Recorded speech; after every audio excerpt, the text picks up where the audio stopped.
101.3 WDXE. That's us, WDXE. It's time for Friends and Neighbors Hour, I guess we're going to call it. That'll work, yeah. David Morgan's in the house with me, and I've been telling you he'd be here today. David, how are you, buddy? Man, I'm doing well. Thank you so much for letting me be here with you today. It's a beautiful day outside. I heard it's going to get up to about 70 degrees. I'm looking forward to that. I think it is. And I told somebody earlier to dust off my golf ball. Well, I almost just said that. Yeah, it's time to get them. Well, mine are in a locker down there at the golf course, so I'll have to go out there. Well, let's go. Shine them up, yeah. Shake some balls or shake some balls. That's probably what'll happen. You are a man with many hats, of course, our county executive, David Morgan, and of course, pastor, and husband, father, and son. Son, yeah. I've been on the son thing a lot lately. My mother's been in the hospital for the last week or so, and so I appreciate all the prayers a lot of people in the community have been praying for her. And she's progressing, and we see some hope every day that she's going to come back home and be able to get back to her life and her prayer time. My mother spends about 2.5 hours every morning praying for everybody under the sun, you know. Awesome. And, so I know that carries a lot of weight. Yeah, absolutely. We're instructed to pray, and we need those folks that do it for us sometimes. Yeah, for sure. Absolutely. Well, what else has been going on in your world? Man, a lot of stuff happening. Great stuff happening with the county. You know, I was just kind of doing I do a beginning of the year analysis on the last year, and every single year I do that. We do 21 days at our church. We ask people to focus on the Lord, and some practice fasting in a biblical sense of fasting. Some forego, you know, maybe things that are distracting them in their life. So anyway, during this season, man, I just reflected on the last year, and actually last. Would it be about 2.5 years now that I've been county exec, and what a privilege it's been to serve in this capacity here in Lawrence County, and I love my time. And a lot of good things happened in January. We passed some monumental things through the commission, and one was we added an ambulance. So it's a big deal. It sounds like, well, it's not that big of a deal, but it really is, because we haven't added an ambulance since 2013, I believe. In Lawrence County, we've had 4 ambulances running. That's when we can be fully staffed. And so I worked hard over the last 2.5 years to get our emergency services, especially our ambulance service, funded to the point that they need to be funded and equipped to the point they need to be equipped. Because we have 46,000, I think, according to the last census roundabout in Lawrence County. That's population. And the state requirement is that we have, for every 10,000 people, that we have an ambulance. So we've been understaffed now for some time with running only 4 to 46,000 people. So now we're a little bit ahead of the game, and I'm excited about that. And you know, fully staffed at the ambulance service is a big deal for us. So anyway, Michelle Ayers and Kane Watkins are doing a great job of leadership down there, and we're looking forward to just keeping Lawrence County safe and healthy. Well, we have certainly grown over the past few years, and our skyline, for lack of a better word, has changed a lot. Yeah, for sure. Yeah. Especially you go a little north of town, right? North side of Lawrenceburg. That's right. And it seems like traffic and there's just a lot of accidents and all that kind of stuff that happen, and so the emergency crews are busy. Yeah. You know, our volunteer fire departments, they are taxed more than ever on medical calls, wrecks, various things.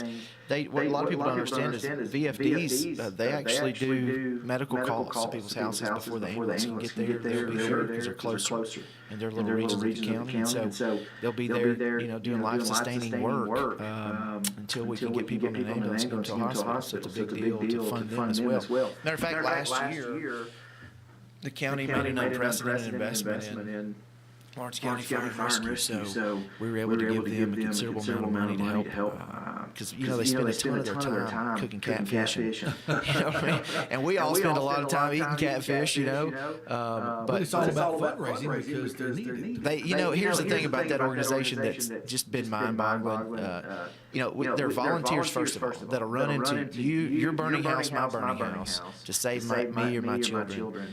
And then they have to raise their own fund, a lot of their own funds. So the county has been able to help them over the years with their insurance and just a little bit more money. But last year we were able to do, out of our budget surplus and out of savings and out of good fiscal management, we were able to give them a one-time allocation. And I hope that we'll have the same margin to do that again this year. It would be great. Speaking of budgets, and honestly, I'm a little bit ignorant on all the things, I guess, to even ask you about. But what do you see, I guess, what are some of our bigger line items in the budget? Okay, so I mean, for us, the biggest thing that the county invests in would be our sheriff's department. They have the largest lion's share of the budget for us, and the school system, of course, is a big part of that as well. And then we kind of go down the line. Sanitation is a huge part of our budget in the county as well. It's by state law, it's the county's responsibility to get rid of the trash. Like, it has to either be buried in a landfill in Lawrence County or buried in another landfill that's approved by the government to be. So that's our responsibility. So the city will pick up your garbage, and Loretto, Lawrenceburg will pick up your trash, and these outside county hauler companies will pick up your trash. But they bring it to us because it's our constitutional responsibility to expel that garbage and get it disposed. So that's a big cost for us, but there's a lot of stuff happening with that, man. And you might have heard us talking about these convenience centers that we're building around the county. Yeah, tell me about that. Yeah, we're the only county in the state that has one place to bring your garbage. And I like being the only county in the state for good reasons. I don't like being the only county in the state for bad reasons, right? When I go to these meetings, these state conventions and things like that, other county mayors, and I was just at the County Technical Service Association last month was at it, or last week was at a meeting that I was at. And so what I said was, well, we got to do something about that. When I came to office, I realized we're the only one, And so being the eighth largest county in the state as far as square miles and land mass, man, it's ridiculous to expect our county to stay clean when people from Iron City and Five Points and Deerfield and Henryville got to drive 20, 30 minutes. Some from Iron City even further than that to get rid of their trash if they want to. So what ends up happening? Even if they've got it on a trailer and they're hauling it in once a month, the wind's blowing, the trailer's bouncing, it hits a pothole somewhere, and trash flies out. You got a bag of garbage on the side of the road that gets busted open. Just look around Lawrence County. It's one of the things, Jeff, that I learned early on was when we've got people coming here to look at our county, maybe to build an industry or whatever, they'll bring their families. The owners of these companies will bring their families, unbeknownst to us a lot of times, and they'll just drive around the county. Sure. They'll just check it out. They'll just see what our culture's like here. What kind of people are they going to be raising their kids around? What kind of people are they going to be living with? So keeping the county clean has been a huge priority for me. Right now, our first convenience center is underway in Loretto. They gave us some land down there, and it should be done. We're hoping maybe in the next 2 to 3 months be operational.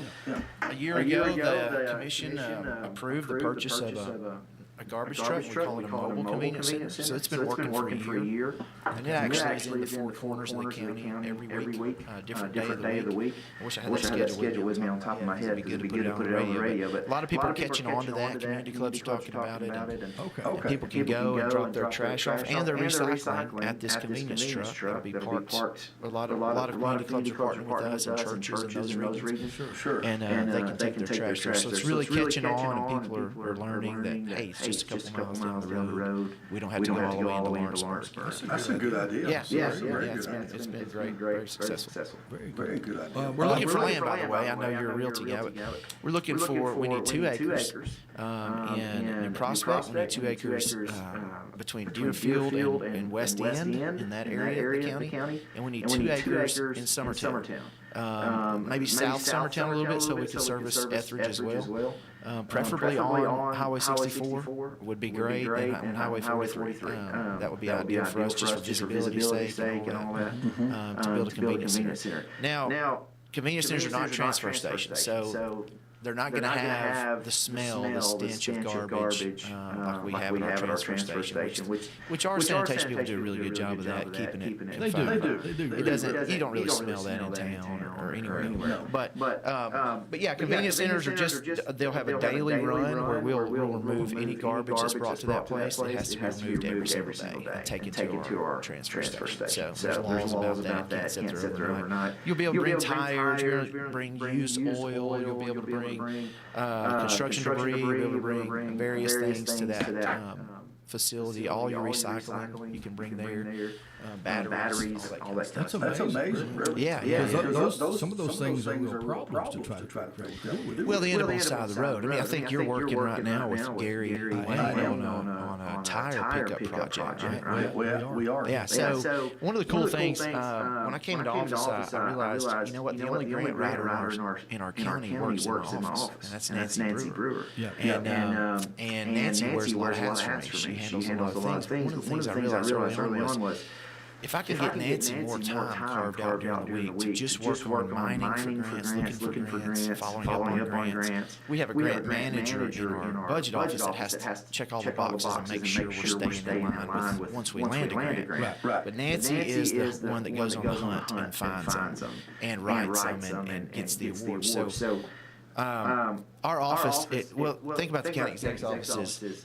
You know, we don't offer service there like the trustee does, or like the clerk does, or registrar does in my building, or the assessor's office. But my office is, you know, we're the executive branch of government, so we're managing all the department heads that are underneath my oversight, and then also, you know, we're working with the commission. We manage all the minutes for the commission, set up all the meetings for them, and organize all that stuff. Well, Nancy was constantly busy with a lot of different things. And so our office would just kind of be a hangout place a lot of times. People come and just want to, some would want to talk county business, but some would just want to shoot the breeze and drink some coffee. When I came into work, and the first couple hours every morning, you know, would be, you just couldn't get much done. There would just be people hanging out in there, coming in and out, and just shooting a breeze, you know. And I'm just not, like you said earlier, I wear a lot of hats in my life, and I had to be very intentional with my time. And so, like, I'll meet with anybody. Anybody that wants to talk, I'll talk to them. If you call me, if I don't answer the phone, my cell number is 931-242-0954. You can call me.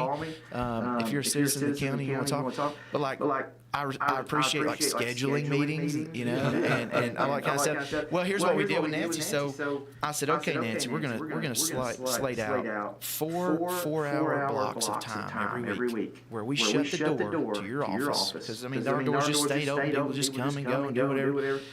I said, we're going to shut the door, and my assistant Christian is going to keep people from going in there and bothering you. And you're going to work at least four-hour windows every week on grant mining and grant management. And we have landed, Joe. It was exponential. We have landed more grant money in the last 2.5 years than we probably landed in 10 years prior. Yeah. Just because we were intentional with our time. And anyway, so Nancy landed a huge grant, and Gary's able to do this tire project with you because we landed a massive grant. I think our match was maybe $100,000, and we got about $600,000 worth of equipment from the state of Tennessee. They provided a track hoe for us, a truck, and a trailer. So now we can go throughout the county and do cleanup projects, tire dumps and various things, and I know that's what you guys are working on. Estimated maybe 20,000 tires. Yeah. We had a tract of land that unfortunately had a tire dump on it. For whatever reason. Don't even know, but we're trying to sell this tract of land. And of course, having that many tires piled up on it is a problem. For the owners. So we worked and tried to discover what the best way. It still costs money. It still costs money to get rid of those tires. But we were able to work with Gary Wayne and the system that he's got now to help alleviate that. Get rid of that pain. Yeah. And let's make that point clear too. This is not a service the county can provide for free. Right? No, it costs money. It costs money to get us to come and clean up a lot of these things. Now, so in this situation, it's not something that the county's going and helping, say, Jeff Hood out and improving the land value and all that. No, the owner of the land has to pay us to do that work, and that's by law. We can't go out there and do it without that. So, and it's not a for-profit thing. I mean, basically, from what I understand, we're paying what it actually costs the county. That's right. You're paying us just what it costs us to do it. We're not trying to make any money off of it. Here's the deal. Tires are a real problem, but again, I was just in at the conference I was at last week in Nashville. I met with Liberty Tire, who is our tire recycling company that we contract with. Right.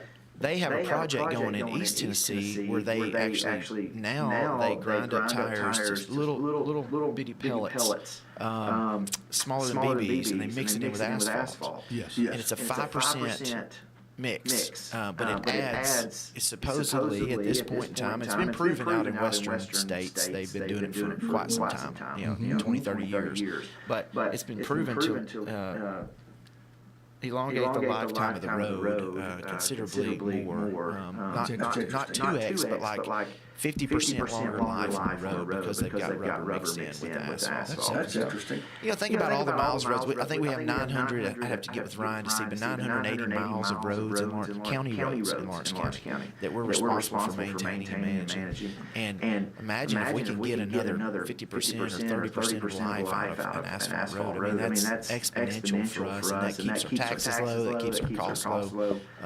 Those are the kind of things I'm always looking at and trying to learn about. And of course, there's a lot of skepticism about that product at this point because it just hasn't been proven in Tennessee. Sure. But the state did a grant, again, it's another grant, and we're going to be trying to write the same grant this year to where that county got a grant to do so many miles of roads with this additive in it. That's interesting. Yeah, we'll see how that all plays out. And maybe those tires will contribute to that. Certainly so, yeah. Tires got to go somewhere, Our guest today is David Morgan. And do you go by county mayor, county executive, or we say both? Well, in Lawrence County, we're still county executive. There's only 9 of us left in the state. So, when a county executive position was created in state government, it was called county executive, and then they've changed. Most northern counties, if you go up to the northeast, they're all still county executives up there. As a matter of fact, I'm a part of an association, the National Association of County Executives. So, I joke around. I say, well, we got a lot of mayors in Lawrence County. I don't want to be mixed up with any of those guys. I'm on a state county executive. I agree. I think it needs to say county executive. I like it for some reason. Well, it is what I do. I'm the chief executive of the county, and I'm the chief financial officer of the county. What do you see on the horizon for Lawrence County right now? Man, I think let me just tell you, being in the business that I'm in, the rumor mill is I've never seen it hotter. Well, that's just the bottom line. That's just the truth. And we as a county are, we're growing and progressing. But again, when I ran for office, one of the things I said was, my dad always told me that change is inevitable, but progress is optional, right? Mm-hmm. It's how you navigate change determines whether it's going to be truly progress or progressive. And I know that progressive word in a political sense is a dirty word to conservatives these days because, but I don't want one party to be able to hijack that word progressive because I think progress is good, but it has to be stewarded well, right? I think we have to manage it well. I've always said it like this: the role of government is like the two tracks of a train tracks. One of those tracks is what is ethically right, what is good, what is moral. That's one of the rails the train of government rides on. The other one is what can we afford? What's reasonable without overtaxing people and all that. And so those two rails have to line up with one another, and that's the challenge of government is during growth. Sure. The main way that county government is funded is through property taxes, and so during growth, a lot of times property tax collections are one of the lagging things that happen during growth. And the costs are always kind of an upfront thing with roads and various things we have to do, schools. I'll say this, I'm very proud of the commission and what we've been able to get done and the bond that we put together back in the fall and passed. We're able to give the schools $12 million toward expansion projects that they need to do.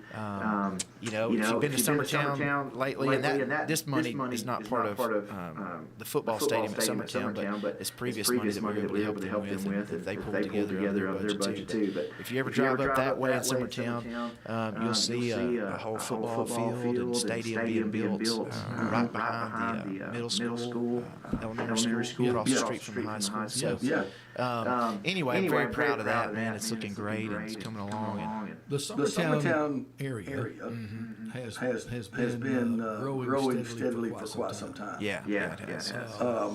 And I'm asking this not to cause any kind of controversy at all, but out of strict curiosity. But I know that their infrastructure, their water, sewer issues, all those kind of things are coming into play or have already. Has there been any talk about incorporating?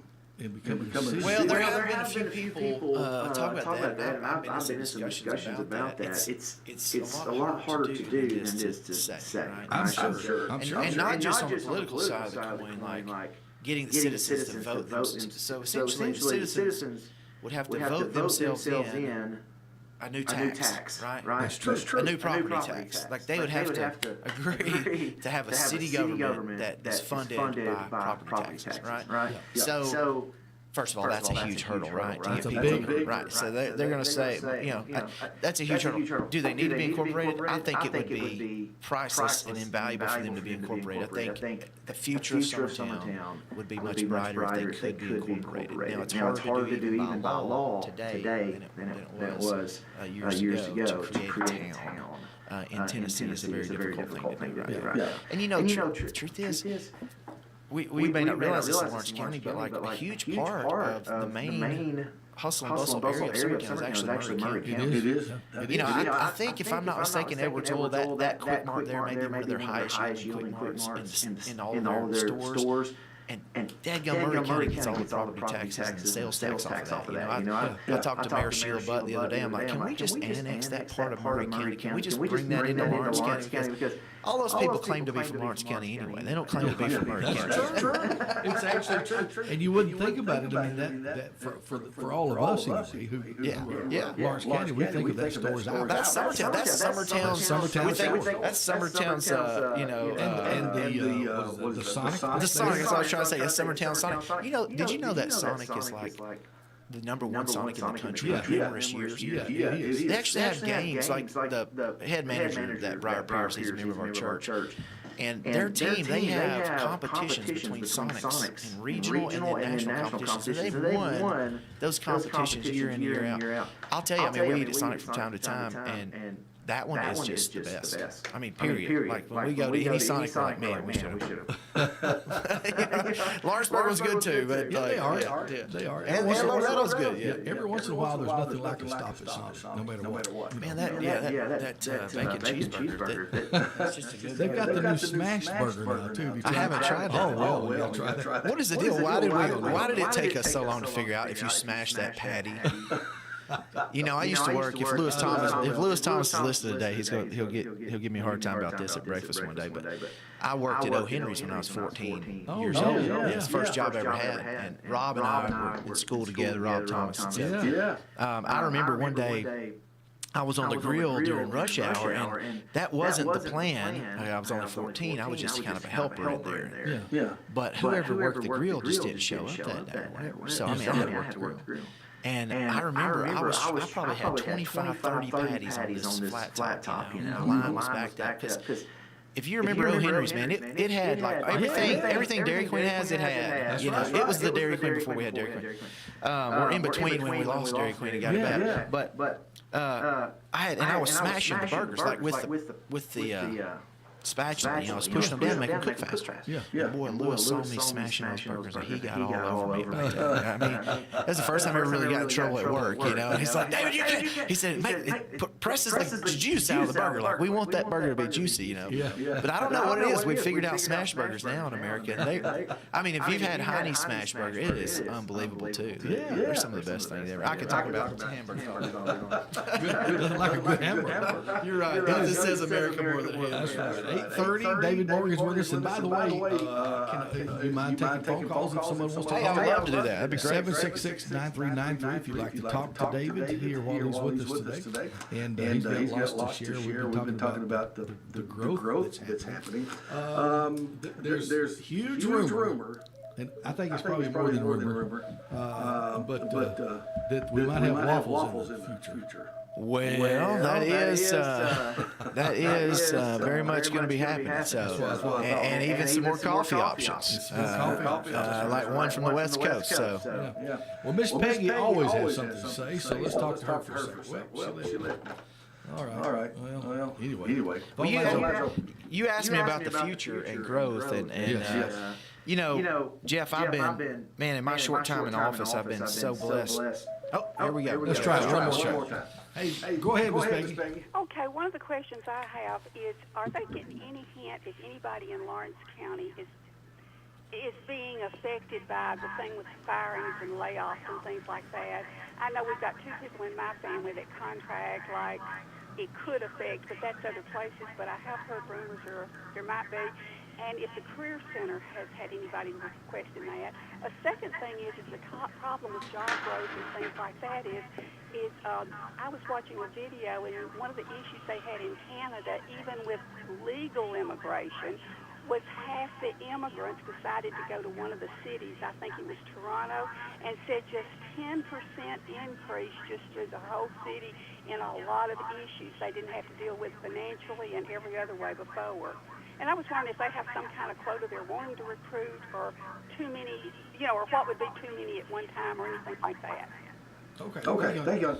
Let's concentrate on the first part of that. Okay, yes. Which was whether or not any of these, I guess, government cuts are in federal level affecting anybody here locally much. Not at this point for us. We haven't seen any effect of that. Now, you'll look at your Social Security office and any federal office that's in town. Of course, everything's on the not necessarily on the chopping block, but everything right now from the federal level is just being looked at. Yeah. And so you got your USDA office here. You got Social Security office, you got various other things that are federally funded. But right now, we haven't seen any kind of cut to any of those things. Most of what we have here are essential services, and they're essential in this community, and it's minimal staffing, right? So, I think they're looking more, obviously, they're looking more at the DC swamp and just cleaning up the mess up there. Sure, I agree. Yeah, and so I think that's primarily what we're looking at now. She asked about illegal immigration and the effect it has economically on the community. So we've actually been, Sheriff Myers and I, and with some concerned citizens in Lawrence County, have been looking at some different plans on, prior to the border actually being put under control, which now, the influx of immigrants are exponentially less just in the last month than they were. Before, right? So, but what kind of impact does that have economically on us in the county? Our schools, I guess, would be maybe the primary place where children have the right in America and the expectation to be educated. And so, we have seen an increase in our schools with these children that are here, and it's challenging for some of our teachers, especially if the children are young and they don't speak English very well. So those are some of the impacts we have, but the school system has been able to absorb that well and manage that. It's really not an economic issue for them, other than having some teachers' aides. The thing is, with today, with translation software and all the stuff we have available to us, it's easier than ever to work beyond those barriers. I don't know firsthand, but I would say we've had an impact, but we haven't been overwhelmed. No, and I'll say, the majority of folks that have immigrated here, whether legally or illegally, that I may come into contact with and know the majority of those people are working and contributing to our society, paying taxes here. So, is it something the federal government's looking at, and I'm thankful they are? Yes, I'm thankful that we don't just have the open door policy anymore. Yes. All right, let's see. Let me find some. I had a text message here. For some reason, YouTube has a really bad echo. I might have a button. I fixed it. Maybe. We'll see. I wasn't aware of that, so. I had a message there that had an echo. I just got the same text. So maybe I've got it fixed. I wasn't sure if I had that button right or not. Maybe. We'll see. I have had some microphone trouble here. and supposedly it's been corrected, but it still doesn't sound right. So I don't know what that is. All right, David Morgan, everybody. And David, so on a daily basis, I guess, what's it like being county executive? Oh man, well, a lot of, because I imagine when you go anywhere in the county, someone wants to talk to you. Yes, pretty much everywhere, and and I like that. I'm a people person, so I don't try to avoid people or anything like that. Occasionally, though, now when my wife and I go on date nights, we do go out of the county, just so we can be anonymous, sitting in a restaurant somewhere. But man, I love talking to people and being with them, and I had to learn a lot when I came into office, just about the responsibilities of a county executive. It's a lot of people think that I just sit in that office up there and just wait and just become the complaint department for the county. I certainly do listen to any complaints or concerns, but there's so much to do. As the chief financial officer, I'm responsible for managing our budget, presenting a budget to the commission, and then they work with my budget committee and the commission together. We work through that budget, and we cut what needs to be cut, we tighten up what needs to be tightened up, and we get something passed. And it's my responsibility with my budget director and her office to just work that budget out all through the year and make sure every penny's accounted for. Sure. So that's a lot of work, and I spend time at the budget office. I'll spend time at various other department heads, places of business. There's 9 different department heads that report to me. And so there's a lot that goes on with being the county executive. More than just sitting in an office. So I'm also on a lot of boards, man.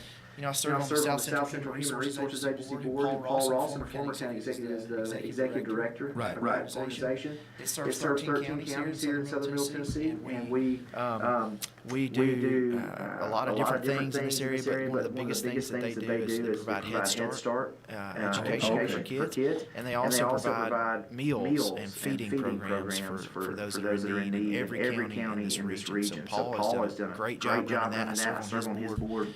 Serve on the South Central Tennessee Developmental District Board, which is in Mount Pleasant. The offices are, and they handle all of the grants for like water departments to get a new water tank, expand water lines, various things like that. They handle transportation. If you see these. You'll see these vans going through town, transit vans, taking people to doctor's appointments, taking people here and there. All of that is provided through the developmental district, state funds, and then county funds contribute to that. So a lot of different boards to serve on. A board that a lot of people may not know I serve on is the Association of Tennessee Valley Governments, which is TVA's political liaison board. So as I'm the youngest. I'm the youngest board member on that board, being a county mayor or county executive, and they call me Mr. Mayor, but I'm like, it's executive. But I get to serve on that board, and TVA last year gave us $750,000 toward our industrial park expansion project, which was huge for us. But me being out there, being in those arenas, meeting those people, connecting with those people, what we've always heard is life is about who you know, right? It's about connections. And that can be good and bad, but it's been good for me and all the different connections I've been able to make since I've been in office. So you may come to my office to talk to me, and I may not be there. Well, that happens a lot because, again, we don't provide necessarily a service in my office, but I am a listening ear. So don't be discouraged if I'm not there. I assure you I'm not on the golf course or out fishing, right? I'm usually at a meeting, or I'm having a meeting with the Chamber of Commerce or with the city mayors. Just always somewhere to be for me and connect with people to try to help progress in this county. Well, I mean, you mentioned it earlier. You're available to it's best to make an appointment, and because it's just you do have a schedule. Well, think about it like this. This is the way I like to talk about it. If I had a business that was a $30 million year business, right? And I'm the chief executive of that. It would be absurd for me just to let people just come in and out of, even my employees, just to come in and out of my office all day long whenever they felt like it, right? I mean, and if you think about like your doctor, like you have to make an appointment with your doctor, with your dentist.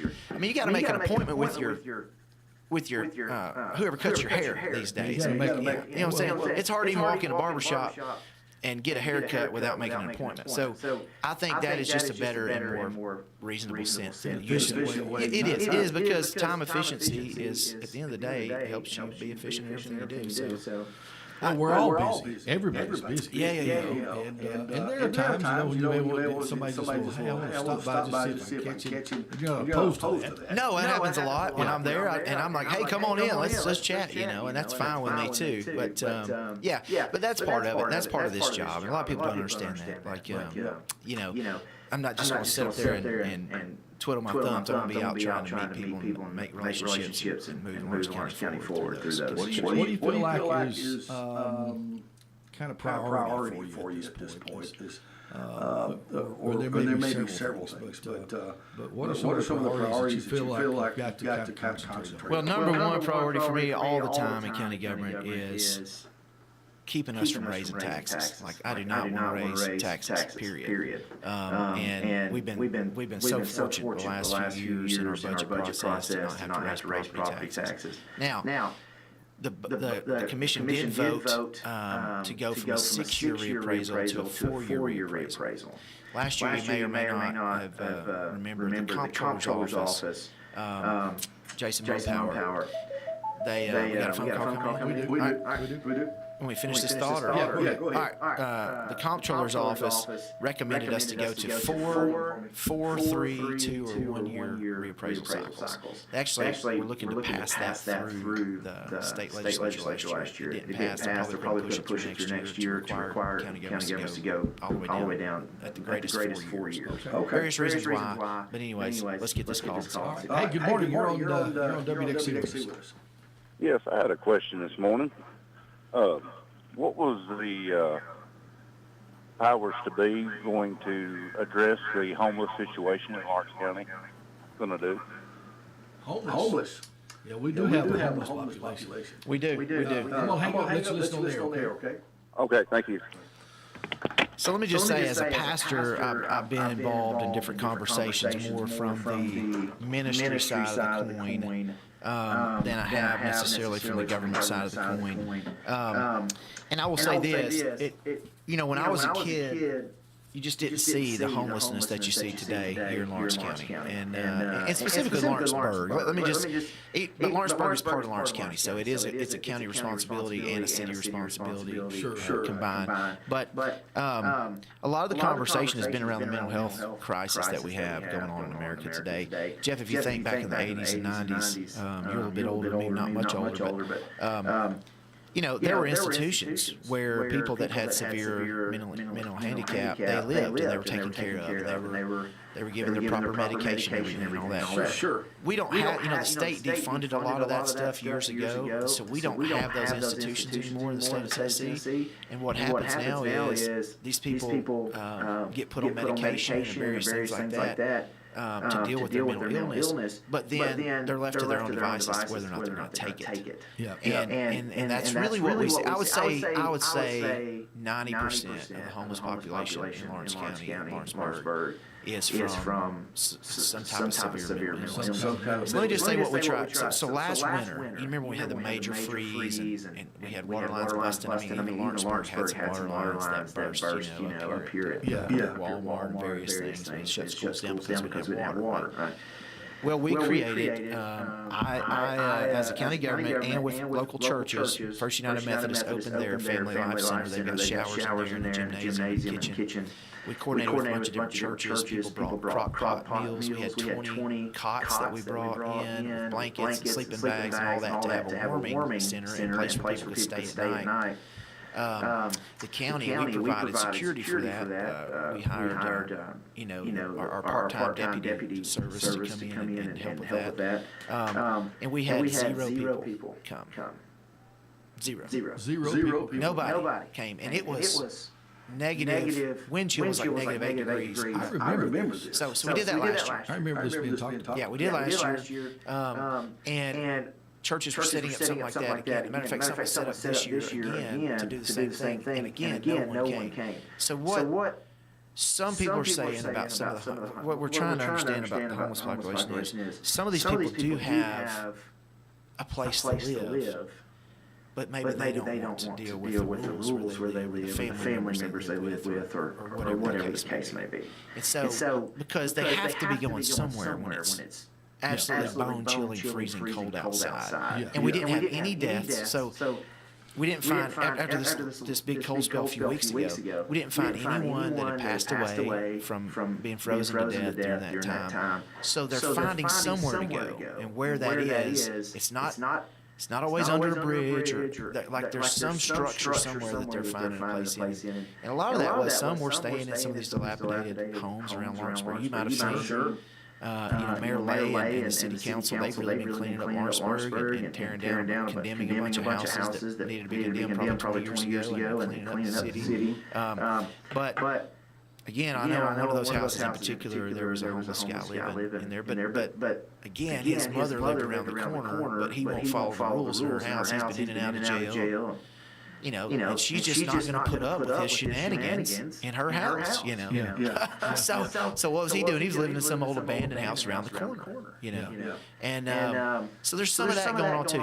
He was on drugs, various things. So, a lot of these guys, when it gets real cold, they end up in jail, and they end up, it's sad, it's heartbreaking, and I know. It's a terrible deal. There's not an easy answer. We've got to solve it, though, and I'm open to conversations and input from the community. We've got to figure out how to help and remedy the situation. We've got, and I know from being in town every day and going up down the roads as I do every day. We've got a couple of folks that you would call regulars that I recognize and I see. And they're kind of cared for by people in the community just one way or the other. Yeah. They're kind of cared for. They get enough to make it. They get enough to make it. And then you have some that you see that we've seen, I guess, a little more recently. With these huge carts full of stuff. Yeah, 2 or 3 carts. And we're like, how in the world do they get from place to place with all that stuff? It's kind of interesting. Well, I saw the particular lady that we were talking about. I actually saw her crossing the road in front of McDonald's the other day.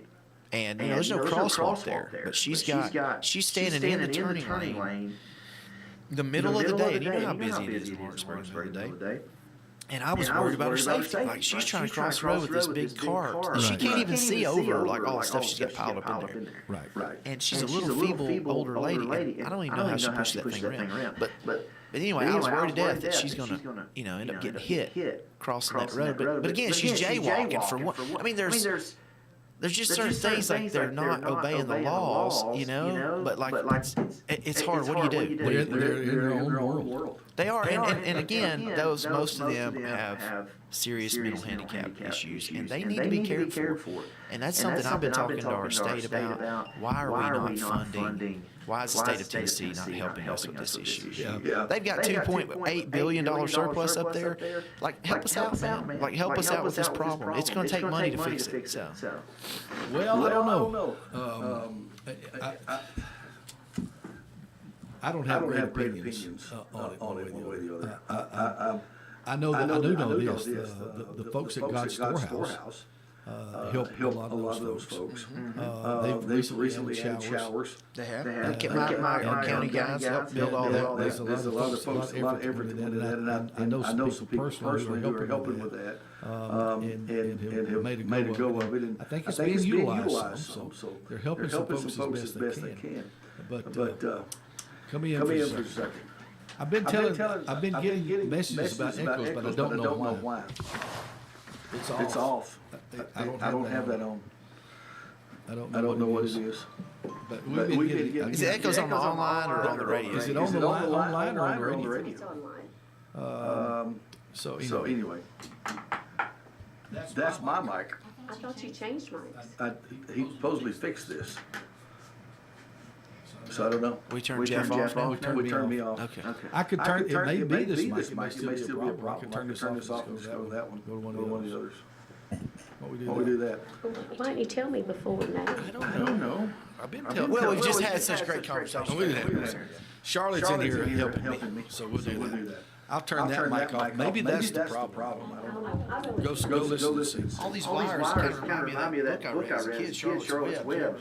Oh, yeah. You gotta get caught up in Charlotte's Web. That's right. Don't do that. Don't do that. Wires everywhere. Well, it could be that. This microphone was the number one mic There won't be an echo. was, on the shouldn't radio. be. It's just gonna be It online. should be just online. Anyway, you can check. David Morgan's my guest. We've still got a good 10 minutes here, David. And I know you probably came armed with some things that you might have wanted to get to.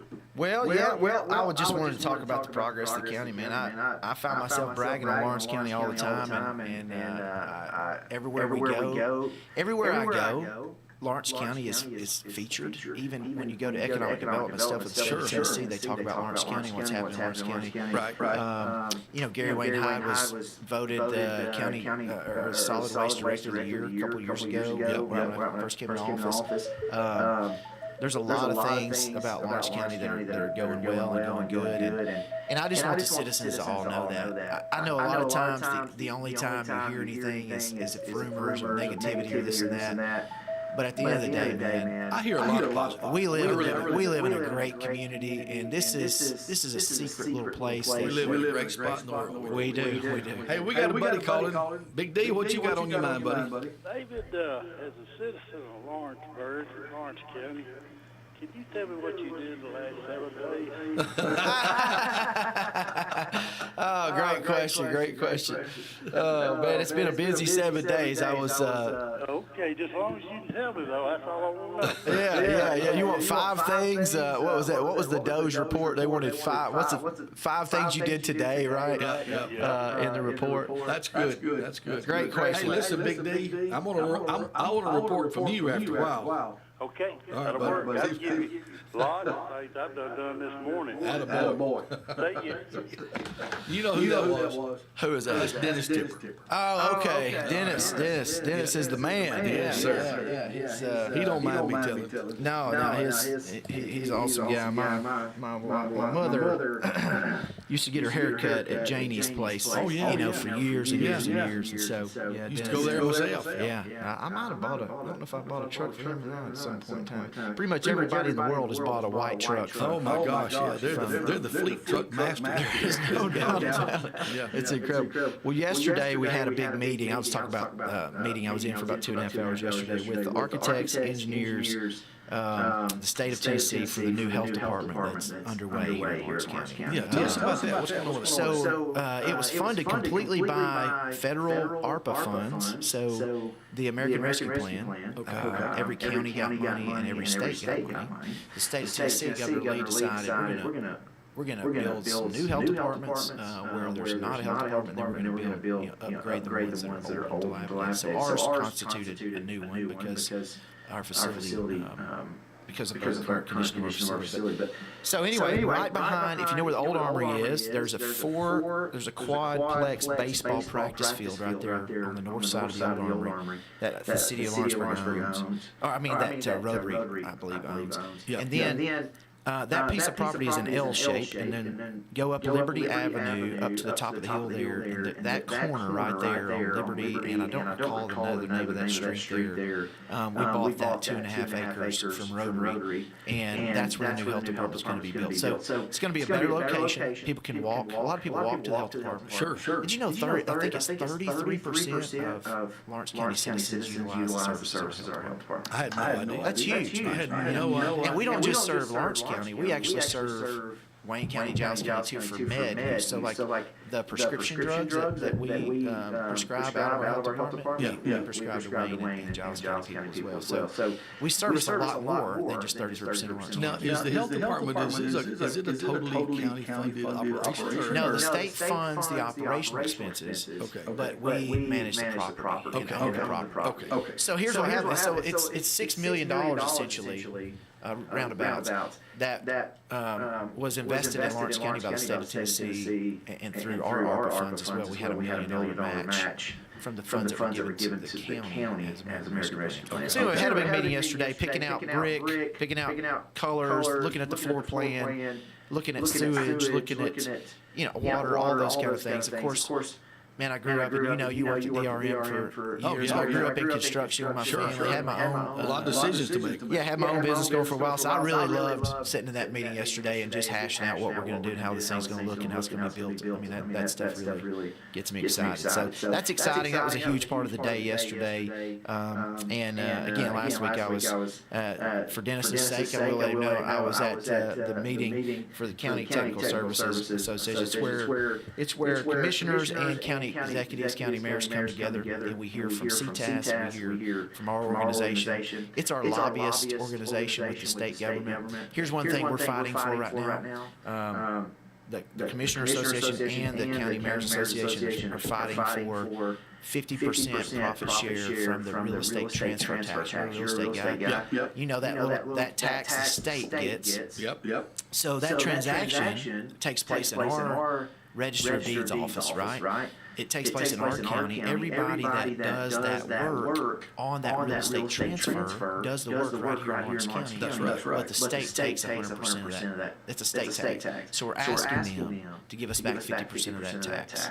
And we're going to allocate that to different things like roads, portion of that. That'd be a tremendous help. Oh, it'll be huge. It'll be huge, Jeff. And it won't even. They won't even miss it. With the amount of money they have at the state, they won't miss that money.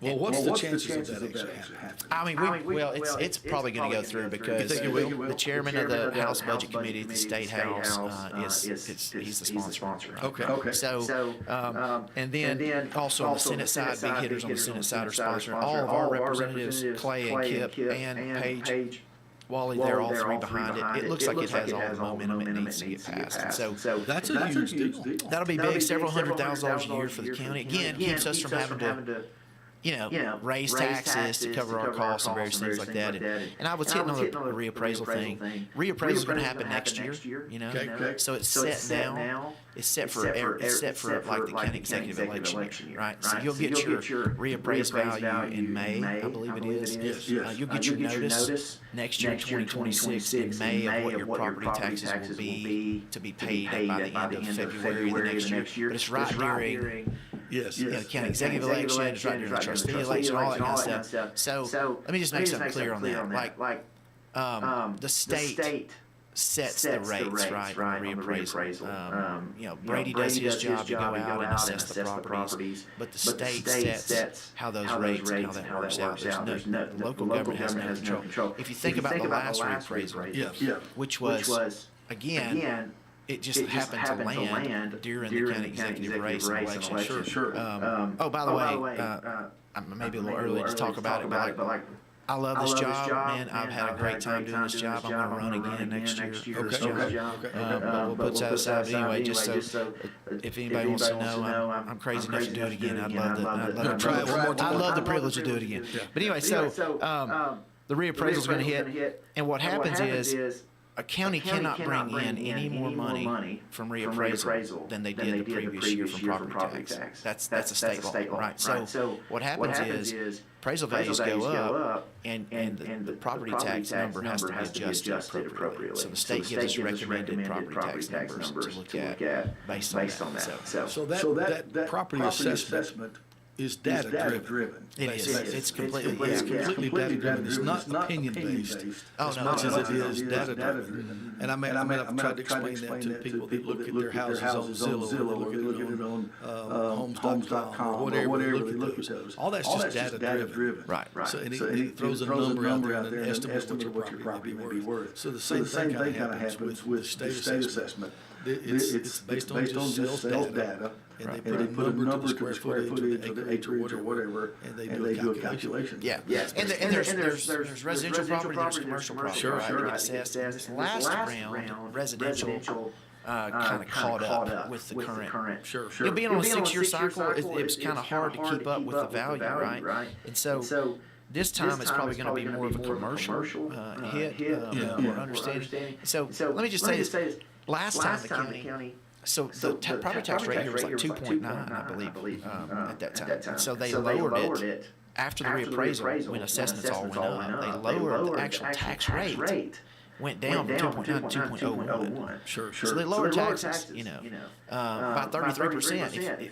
I know you're paid more because your property was valued more, because real estate's the best investment. And that's what, you're a real estate guy. It's the best investment you make. Well, of course it is. But anyway, for sure. And if you need some real estate work done, Jeff Hood is your man. Yeah, of course it is. Anyway, that's kind of what's coming down the pipe next year, and the commission, the county executive, even the property assessor, there's really very little controls that we have to none really controls over how that is done. It's all set into place. There's metrics that are there. Well, while I've got you, are you planning to come back again and visit with us? And I would love to. I love talking about Lawrence County, and I love what I get to do every day, serving the people of this county, and I'm always looking forward to an opportunity to come in and chat with you. Well, good deal. Well, the door's always open. And anytime you want to come to visit, we'll try to make arrangements for you to do so. We're just about to run out of time. We've got about 30 seconds left. What's the best way to reach your office, by the way? If someone needs to get with you and would like to maybe set up a time to meet with you or something like that, what's the best thing? Well, the best thing to do is, you can call me directly if you like, or you can call my office number, and I'll give you those numbers here this morning. You can call my office at 931-766-4010. You can get, if you don't get me on the phone there, you will get my assistant Christian Tyree or Nancy Brewer, and if I'm there and available to talk, I'll certainly take that phone call. And if not, please leave your name and number, and I will call you back. My cell phone number is 931-242-0954. Best thing to do there is to text me your name. If I don't have your name saved in my phone, I may not always answer that call right out of my pocket, but leave me a voicemail or send me a text, say, hey, this is so-and-so, and I'd love to talk to you, and I'll certainly get back with you. Probably like a lot of us and get a lot of spam calls and all that kind of stuff. It's unrecognized numbers. It's nonstop, yeah. It's nonstop. David Morgan, everybody, and we have run out of time. Thanks for being with us this morning. Thank you, Jim. I appreciate it. God bless. All right. Attachments, but they do want a list of 5 things from last week from everybody, and he is saying in a new post on X, subject to the discretion of the president, federal workers,